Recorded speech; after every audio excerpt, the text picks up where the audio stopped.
Ecclesiastes 2. I thought in my heart, come now, I will test you with pleasure to find out what is good. But that also proved to be meaningless. Laughter, I said, is foolish. And what does pleasure accomplish? I tried cheering myself with wine and embracing folly, my mind still guiding me with wisdom. I wanted to see what was worthwhile for men to do under heaven during the few days of their lives. I undertook great projects. I built houses for myself and planted vineyards. I made gardens and parks and planted all kinds of fruit trees in them. I made reservoirs of water, groves of flourishing trees. I bought male and female slaves, and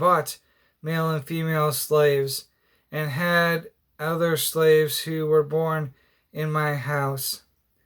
I also owned more herds and flocks than any in Jerusalem before me.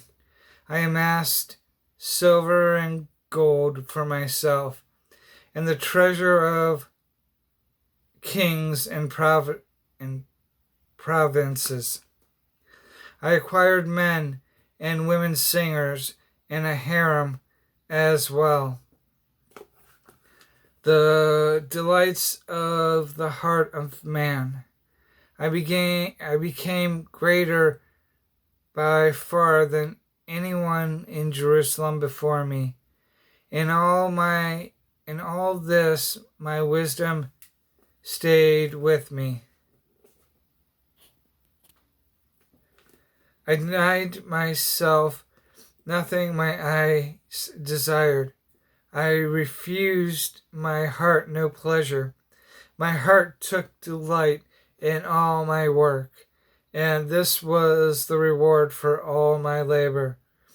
Yet when I surveyed all that my hands had done and what I had toiled to achieve, everything was meaningless, a chasing after the wind.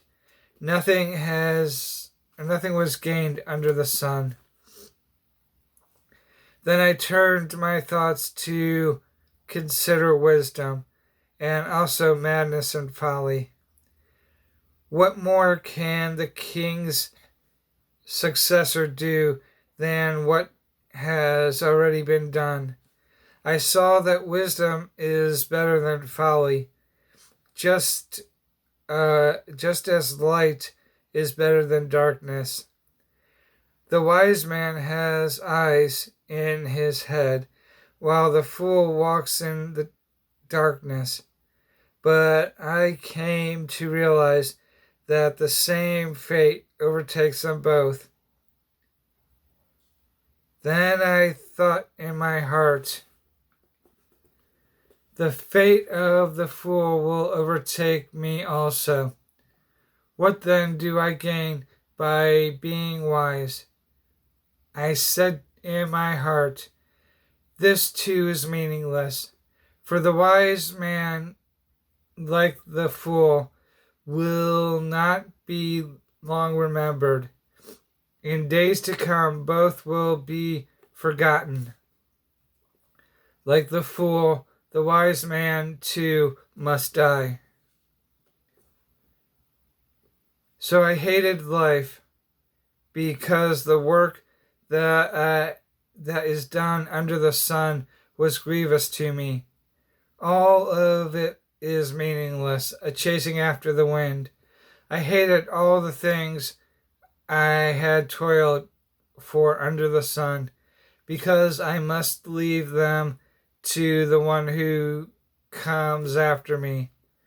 And who knows whether he will be a wise man or a fool.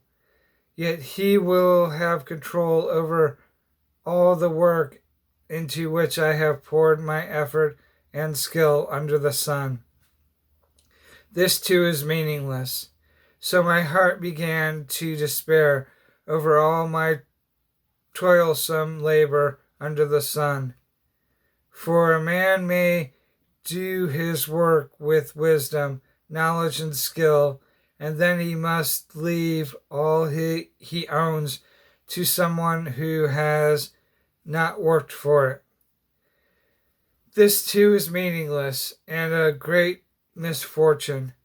What does a man get for all the toil and anxious striving with which he labors under the sun?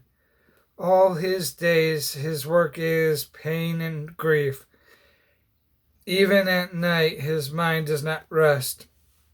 This too is meaningless. A man can do nothing better than to eat and drink and find satisfaction in his work. And this too, I see, is from the hand of God. For without him, who can eat or find enjoyment? To the man who pleases him, God gives wisdom, knowledge, and happiness. But to the sinner, he gives the task of gathering and storing up wealth to hand it over to the one who pleases God. This too is meaningless, a chasing after the wind.